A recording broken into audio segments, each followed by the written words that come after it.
Bonjour à tous. Dans cette capsule, on va définir les opérateurs création et annihilation du moment cinétique. Par commodité, on va venir introduire deux nouveaux opérateurs notés L plus et L moins qui sont égaux à Lx plus ou moins I Ly.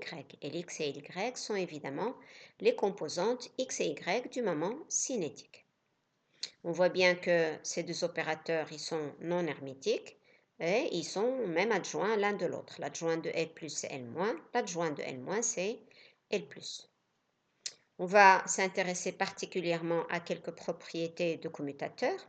Donc, je vais vous rappeler que le commutateur L carré avec toutes les composantes du moment cinétique égale à 0.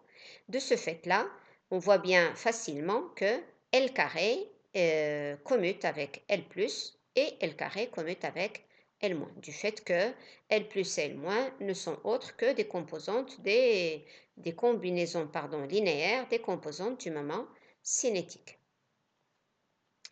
Si maintenant on va s'intéresser au produit L plus avec L moins, on va venir remplacer L plus par son expression et L moins par son expression. Je vais ensuite développer ce calcul-là. Lx avec Lx, ça fait Lx au carré. Ici, vous obtenez Ly carré. Et I, si vous mettez I en facteur, vous obtenez Lx, Ly, Lx, moins I, Lx et Ly. Donc, on fait apparaître ici tout simplement le commutateur Ly, Lx. D'après ce que nous avons vu dans la capsule précédente, eh bien, ce commutateur-là, il vaut tout simplement moins IH bar LZ. Le moins I se simplifie avec le plus I, vous obtenez plus H bar LZ. Donc, on va faire exactement la même chose, mais cette fois-ci pour le produit L moins L plus. Vous obtenez égal à L carré moins LZ carré, mais cette fois-ci moins H bar LZ. De ce fait, on peut directement calculer le commutateur L plus L moins en faisant la différence entre cette quantité-là, L plus L moins, et L moins L plus. Alors, voyez bien que L carré se simplifie, le LZ carré se simplifie, et il vous reste 2H bar LZ. Si maintenant on s'intéresse au commutateur LZ L+, que je développe en utilisant tout simplement la définition du commutateur. Ensuite, on vient remplacer L+ par son expression dans les deux termes. Et je vais venir développer le produit. Alors, j'obtiens LZ Lx moins Lx LZ, qui n'est autre que le commutateur LZ Lx. Ensuite, I LZ Ly moins I Ly LZ, qui n'est autre, si on met I en facteur, que le commutateur LZ Ly. Si de la même manière on vient appliquer cette règle, eh bien on voit bien que LZ Lx ça fait IH bar Ly et que LZ Ly ça fait moins IH bar Lx. Le moins I disparaît avec le plus I, vous obtenez plus H bar Lx. Dans cette formule-là, vous mettez H bar en facteur, il vous reste Lx plus I Ly qui n'est autre que L+. Donc ce calcul-là, on peut exactement faire le même et montrer que le commutateur LZ L- égale moins IH bar, moins H bar, L-. Alors maintenant, on va venir appliquer ce commutateur-là à une fonction d'onde qui est commune à L carré et à LZ, que nous avons introduit dans la capsule précédente et qu'on a appelé harmonique sphérique. Donc, je viens maintenant développer le commutateur comme étant LZ L+, moins L plus LZ appliqué à l'harmonique égale, sur l'autre terme, H bar L+, appliqué à l'harmonique. Donc, je vous rappelle ici que l'action de LZ sur YLM, c'est tout simplement MH bar YLM. Donc, là, l'étape suivante est que LZ L plus YLM moins, je remplace l'action de LZ sur l'harmonique par MH bar, il vous reste L plus YLM égale, ici là, H bar L plus YLM.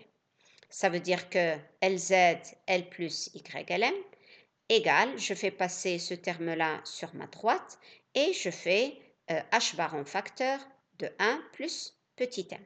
D'accord? Alors, dans cette équation-là, on voit bien que L plus YLM est un vecteur propre de LZ associé à la valeur propre M plus 1 H bar. Maintenant, partons du fait que le commutateur de L carré et de L plus et moins égale 0. Si je m'intéresse particulièrement à L plus, donc je vais appliquer ce commutateur-là à l'harmonique.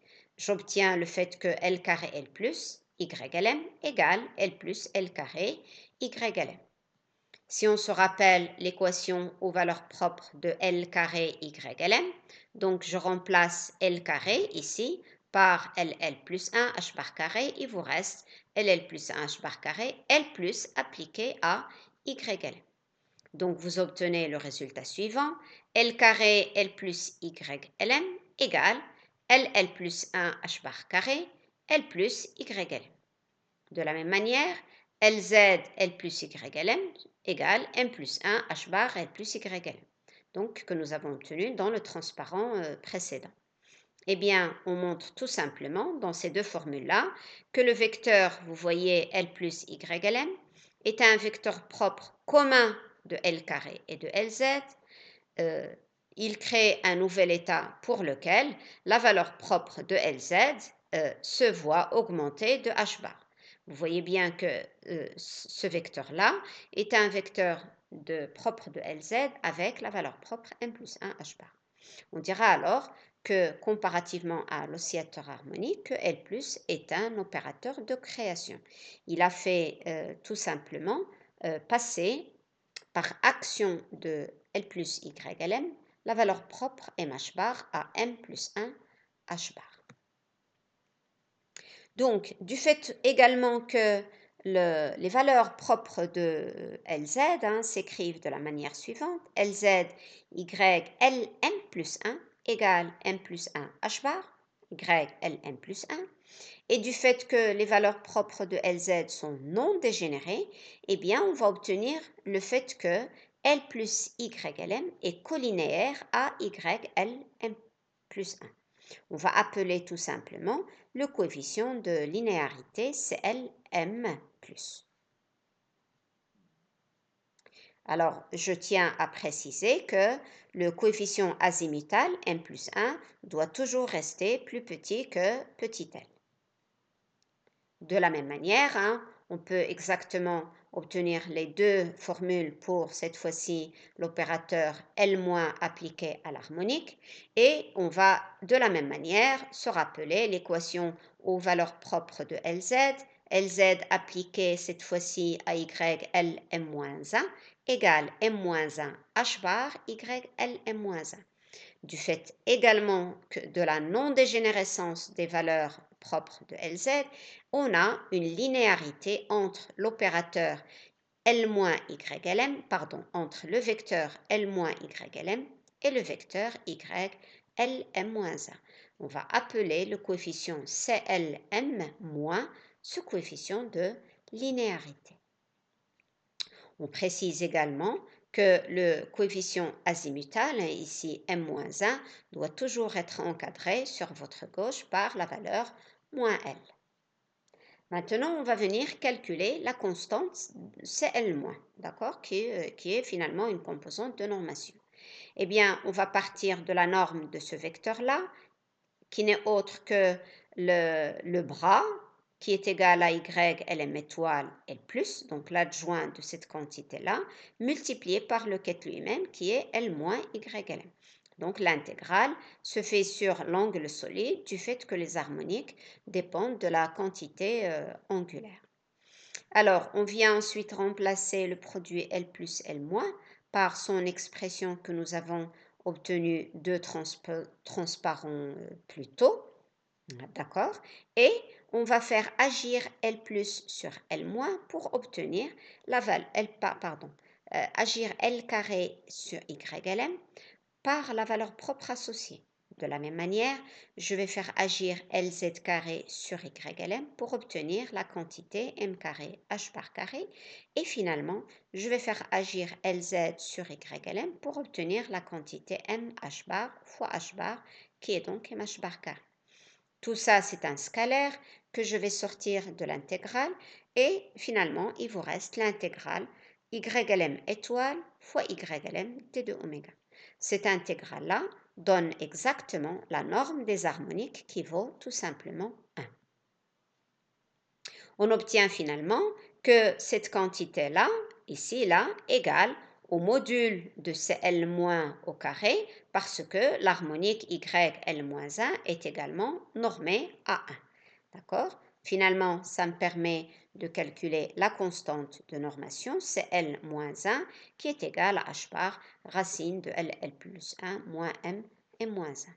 On peut faire exactement le même calcul et obtenir la constante ici de normation, hein, si on veut, pour l'harmonique YLM plus 1. Et on va résumer donc le résultat obtenu sous la forme suivante.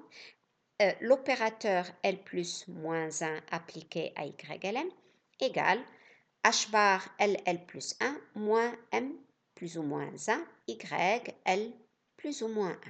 D'accord?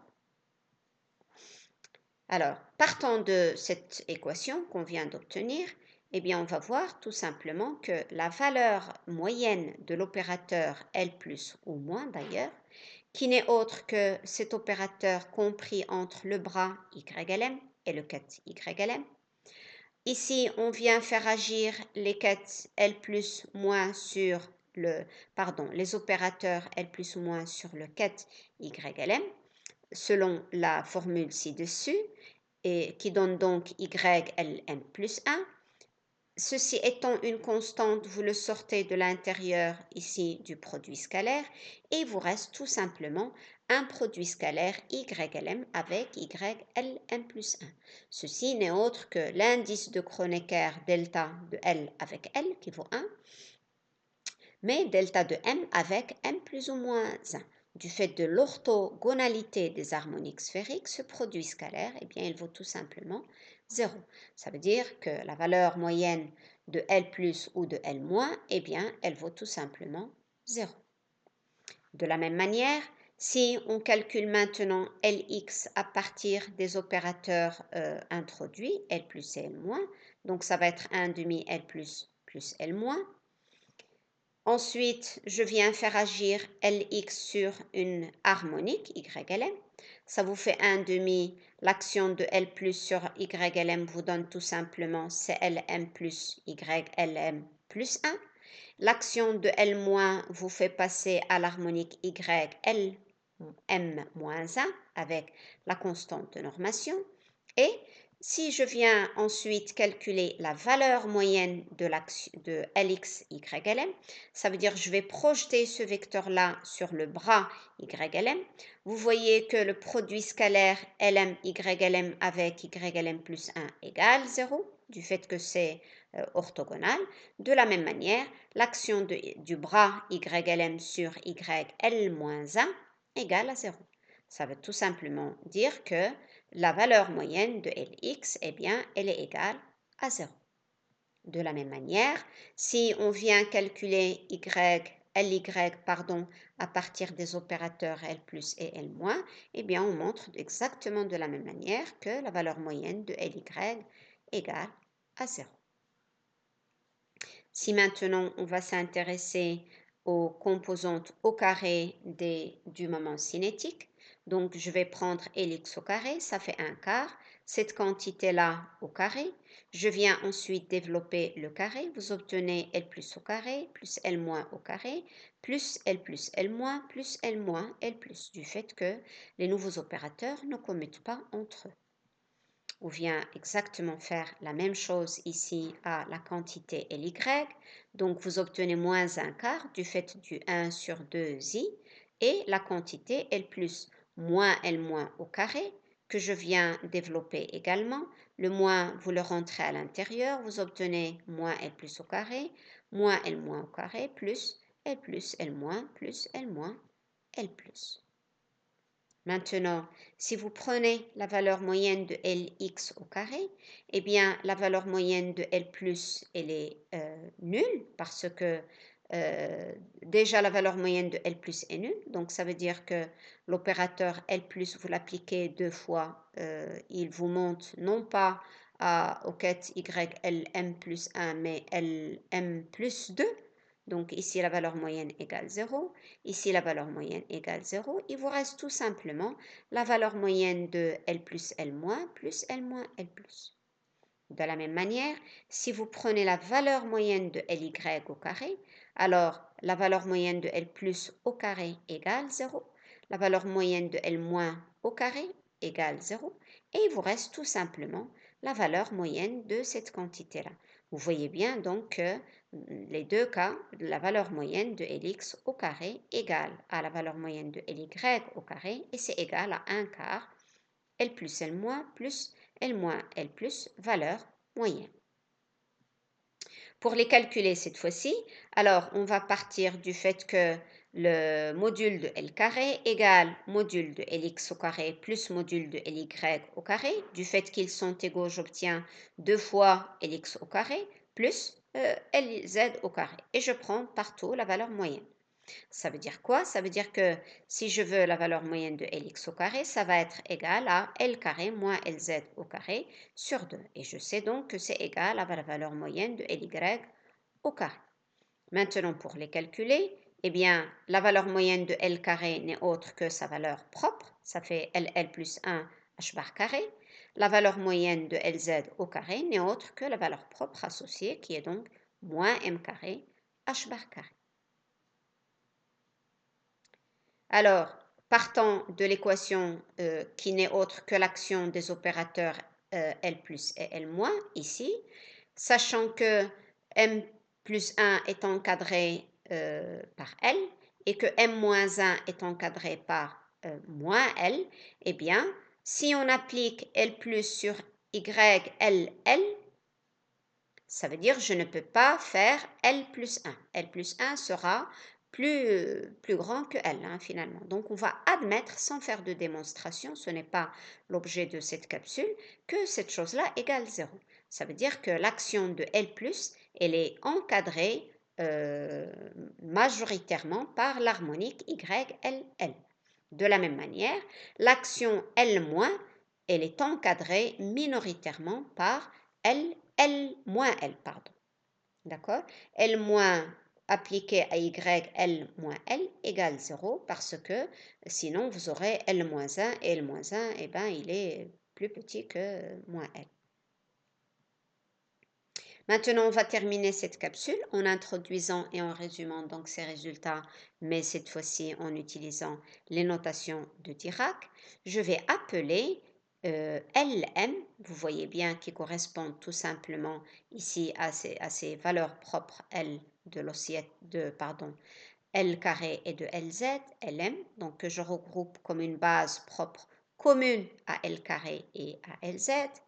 Dans cette base, si je projette, dans cette base, si je la projette dans la représentation angulaire θ et phi, eh bien, j'obtiens tout simplement la fonction d'onde YLM que nous avons plus haut. D'accord? En d'autres termes, je peux écrire toutes les équations aux valeurs propres que j'ai définies précédemment, non seulement, non pas en termes de fonction d'onde, mais en termes de quête propre de L carré et de LZ. Donc, à savoir, L carré appliqué à Lm égale LL plus 1 h bar carré Lm. Lz appliqué à Lm égale mh bar Lm.